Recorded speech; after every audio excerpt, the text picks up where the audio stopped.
বিএনপির স্থায়ী কমিটির সদস্য আমির খসরু মাহমুদ চৌধুরী বলেছেন, নতুন নতুন সংস্কারের গল্প শুনিয়ে লাভ নেই। সংস্কার করা অন্তর্বর্তীকালীন সরকারের কাজ নয়। সংস্কার হবে ঐক্যমতের ভিত্তিতে জাতীয় সংসদে। সন্ধ্যায় চট্টগ্রামের শহীদ দিবস উপলক্ষে চট্টগ্রাম সিটি কর্পোরেশন আয়োজিত আলোচনা সভায় তিনি এসব কথা বলেন। বিএনপির এ নেতা বলেন, সংস্কার হয় জনগণের ম্যান্ডেট নিয়ে।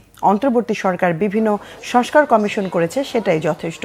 কমিশনের দেওয়া রিপোর্ট আগামী জাতীয় সংসদে আলোচনা করা হবে। সেখানে তারেক রহমানের ৩১ দফা সংস্কার প্রস্তাবও আলোচনা হবে। যে কোনো দলের প্রস্তাব থাকলে তাও আলোচনা করে ঐক্যমত্যের ভিত্তিতে সংস্কার করা হবে। ৩১ দফা সংস্কার প্রস্তাব প্রণয়ন করেছে। ৩১ দফা আকাশ থেকে পড়ে নাই। ৩১ দফা প্রণয়নে আপনারা সংস্কার গভীর প্রস্তাব করেছেন, কমিশন করেছেন। এগুলো আগামী সংসদে আমরা পেশ করব, সংসদে আলোচনা হবে। ৩১ দফাও সংসদে আলোচনা হবে। ৩১ দফা যে আমরা বলেছি হয়ে যাবে তা না, সংসদে আলোচিত হবে। তাদের প্রস্তাব তারা যদি কেউ রিকমেন্ড করতে চায়, অন্য দলের কেউ যদি কিছু আনতে চায়, সেটাও সংসদে প্রস্তাব করি। কারণ আমরা গণতান্ত্রিক অর্ডার দেশে ফিরিয়ে আনতে চাই।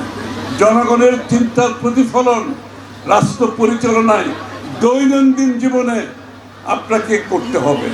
আগের মতো দেশ পরিচালনা করা যাবে না।